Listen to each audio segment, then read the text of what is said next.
I love you long time.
What's up, YouTubers? Today we're going to take a look at the LT Wright Bushcrafter. This is the sheath. It's pretty good. We're going to talk about that in just a moment. I'll set that aside. This is the LT Wright Bushcrafter, as I talked about. It's designed by LT Wright, made in the USA. Great fixed blade. This has a forced patina, so you can kind of see that. I don't know if it's parkerized or just oiled. It's kind of burned on. Not sure, but it looks pretty cool. It's functional. It does come off on stuff, food and so forth, so you're going to want to wipe it really well before you use this for food. That's definitely one of those things. This particular one has red micarta, very beautiful, functional, excellent. It has two aluminum pins here pinned in, as well as aluminum tube there for a lanyard. Works great. This is my own lanyard that I use for various purposes. Did not come with it, so works great though. This is paracord 550. This knife has a 4.0 inch blade of 1075 carbon steel, high carbon steel. It weighed 5.2 ounces, 8.4 with the sheath, so it's just about a 3 ounce sheath. Very great actually, for the weight that it is. Really like that. This price is currently for $120. About 2 years ago, I got this for $105. So honestly, looking at the way things inflated, this one did not go crazy. This one went up $15 in 2 years of the sort of inflation that we had. So, you know, some things to think about. In terms of some comparisons or alternative knives, kind of on the lower end, the Moraneve Robust has a little bit shorter blade. Instead of 4, it's like 3.5-ish or so. But it's also has a little bit thicker steel. But it's definitely, this is a $20 knife, so it probably has a lot of the similar functionality, other than maybe the food prep, just because of the Scandi grind versus this flat grind here.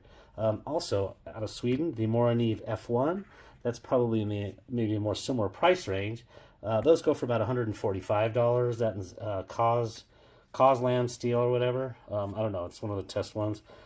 But it's a very well-known knife out there in the world. The Lion Steel M4. This is definitely one that also I kind of felt in hand and in use cases felt very similar.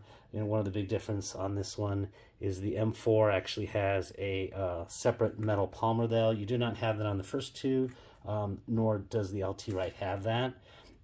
And then what I consider kind of the current standard bearer in this price class and range of around 4-inch Bushcrafter blades. This is the Joker Knives Ember. I will go ahead and link the review of this that I did up there. Like I said, it's definitely the current standard bearer and probably the knife that I'm really considering the most. That knife goes for like $110, and it comes with a very similar sheath. So it has that steel. In fact, let's just jump right into the sheath of the LT Wright. Move the knife out of the way there for a moment. It's a good quality leather. It has a dangler. I like that. Is the dangler fully removable? Not entirely. It does have a screw here that you can take off the leather piece, but you are going to be left with the D-ring, this metal piece hanging around. You know, if you don't want to use it, you don't have to. You can just let it literally fall down. It falls in line. Your belt loop goes through there and it works fine. I'm a dangler guy. I kind of like it just because I'm in camp. I'm sitting down and getting up and going down and out of the car as well. I just kind of prefer that other than having the knife kind of jam into my side. But the leather quality is really good, solid construction. You know, no complaints about this, especially in this price class. So yeah, it had good enough retention. Like I said, I prefer a dangler, and it does have that little fire steel holder there. So yeah, it's a good sheath. You know, we'll just say that's one of the pros that we're talking about here. In fact, let's jump right into this. This knife is, boy, this is 0.08 inch blade stock. As an example, I'm going to go ahead and bring out, this is a Benchmade bug out. It is thinner than the bug out. The bug out is 0.09 inch thickness of that blade stock. And this one with that tall, not full, but tall saber grind is just incredible. I was like, you know what, is this going to have enough strength? Yeah, this thing just baton fine. This thing held a good edge. Honestly, I didn't even have to strap it or anything about it. So the edge held really well. Loved it. Man, it cut wood, it cut food. That's the great thing about this being thin. It cut food really well. You saw it destroy that turkey on the front side there. Thank you, by the way, to my viewers. You know, I may not have the most number of viewers, but I think I have some of the best viewers because you all gave me such a great and easy knife to cut my turkey with that this was actually kind of a dream knife. You know, kind of speaking to what this edge can also do well is it would be great for hunting purposes. Really, really good. You can bow drill with that nice spear point. I'm not much of a bow drill guy. I tend to use fire steel and a lighter when I can. I'm at lower altitudes. So, you know, just talking about the blade, nothing wrong with it. You know, maybe I could maybe drill into a choil or something like that. Really, really good though. The handle is very neutral grip. I love it in the hammer grip as well as kind of in the pull cup grip. Really, really good. We'll talk about the part of it that's not so good in another handle part of it, but it is super comfortable in those grips. And you could just sit there literally for an hour and just kind of go on this thing. You know, it just go at it, and it's not going to have any problems with it. The micarta is excellent. It's actually not only beautiful, but when it gets wet and oily, it's just like good micarta does. Maybe not as good as paper micarta. This is, I think, linen, but it still does grip well.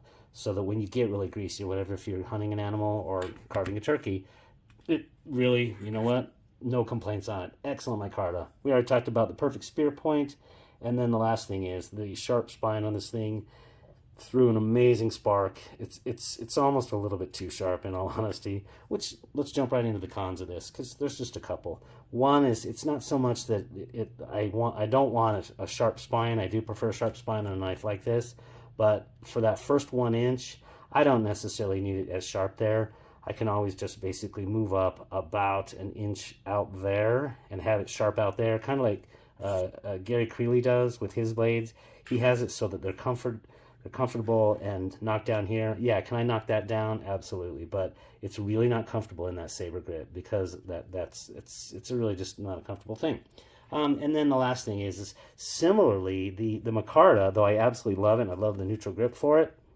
What I didn't like about this necessarily is that if you take a look at it, it's just straight cut off at 90-degree angles. There's no taper or rounding or anything on that. So when you are holding in other grips, let's say you're like this, or even if you're cutting food, I think about if I were hunting certain animals and I'd want to move my fingers up there, that 90-degree is not so good. As an example, I'm going to have to show you, and I tend to only find this because the Joker Amber was not really good at this either, but this is the DBK Bushcrafter, just to show you the taper that it has there. So it tapers up and is rounded, so if you do need to grip into that position and pinch up, whether it be in the, you know, this kind of position or a pull cut sort of position, that's going to be comfortable for both with that taper.